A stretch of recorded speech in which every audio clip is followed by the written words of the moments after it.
அனைவருக்கும் வணக்கம். பாரதத்தின் இருண்ட காலம் அப்படின்னு சொன்னா உங்களுக்கு என்ன ஞாபகம் வரும்? முஸ்லீம் ஆட்சியாளர்கள் காலமா, இல்ல கிறிஸ்தவ ஆட்சியாளர் காலமா?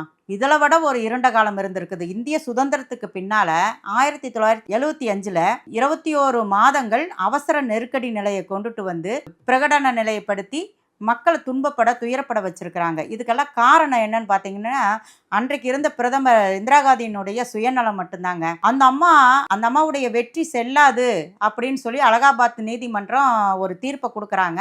அந்த அம்மா ஆனஸ்டா என்ன பண்ணியிருக்கலாங்க, நமக்கு இந்த வெற்றி செல்லாதுன்னு நீதிமன்றம் அறிவிச்சிருச்சுன்னு நீதிமன்றத்தை மதிச்சு அந்த இதை வாபஸ் வாங்கிட்டு வெற்றி பெற்றிருக்கலாம். ரெண்டாவது எது வேணாலும் செய்திருக்கலாம். ஆனா அவங்க என்ன பண்ணிட்டாங்க, அந்த ஆட்சியை தொடர்ந்து பண்ணின காரணத்தினால அன்றைக்கு இருக்கக்கூடிய தலைவர்கள் ஜெயபிரகாஷ் நாராயணன், மொரார்ஜி தேசாய், அடல் பிகாரி வாஜ்பாய் அவர்கள், எல்கே அத்வானி அவர்கள் போன்ற பெருந்தலைவர்கள் எல்லாம் என்ன பண்ணியிருக்கிறாங்க, மக்களை திரட்டி ஒரு போராட்டங்கள் நடத்தி இருக்கிறாங்க. அன்றைக்கு இருக்கக்கூடிய நெருக்கடி நிலையில பணப்பற்றாக்குறை, பொருளாதார பற்றாக்குறை, வேலை வாய்ப்பு இல்லை, அங்க இருக்கக்கூடிய ஊழியர்கள் கூட வேலை நிறுத்தம் செய்யக்கூடிய ஒரு சூழ்நிலையை உருவாக்கி இருக்கிறது அந்த தீர்ப்பு. ஆனா இவங்க என்ன பண்ணியிருக்கிறாங்க, அன்றைக்கு இருக்கக்கூடிய குடியரசுத் தலைவர் பக்ருதீன் அலி அகமது அப்படின்னு சொல்லக்கூடியவங்க நெருக்கடி நிலையை பிரகடனப்படுத்திட்டாங்க. 75வது வருடம் பிரகடனப்படுத்தினதுக்கு அப்புறம் பல சட்டங்கள் கொண்டு வராங்க.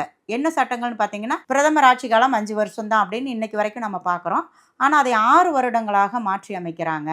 அது மட்டும் இல்லாமல் அன்னைக்கு இருக்கக்கூடிய எல்லா துறைகள்லேயும் ஒரு கட்டுப்பாடு, ஒரு இராணுவ ஆட்சி நடந்தால் எவ்வளோ ஒரு கொடுமையான சூழ்நிலை அப்படிங்கிறத அன்றைக்கு இருந்த காலகட்டங்களில் இருந்தவங்களை கேட்டிருந்தா நல்லா தெரியுங்க.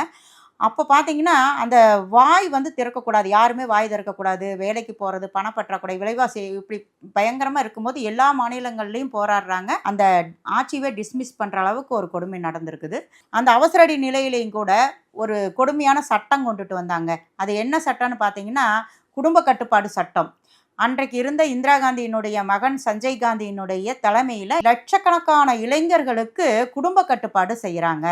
இந்த குடும்ப கட்டுப்பாடு செய்கிறதன் விளைவு பார்த்திங்கன்னா, இன்றைக்கி நம்மளுடைய ஜனத்தொகை ரொம்ப கம்மியாகினது காரணமே அன்றைக்கு நெருக்கடி நிலையில் இருந்த இந்த குடும்ப கட்டுப்பாடு சட்டம் தான் அப்படிங்கிறத இவரும் தெரிஞ்சுக்கணும். சுதந்திர இந்தியாவில் இன்னைக்கு இருக்கக்கூடிய ஆட்சி பார்த்திங்கன்னா எவ்வளவு பேலன்ஸ் பண்ணி உலக நாடுகளெல்லாம் வியக்கிற அளவுக்கு இந்த பாரத பிரதமர் நமக்கு ஆட்சி கொடுத்துட்ருக்குறாங்க. இந்த இந்தியாவில் நாம் இருப்பதற்காக, பிறந்ததற்காக பெருமைப்படணும்.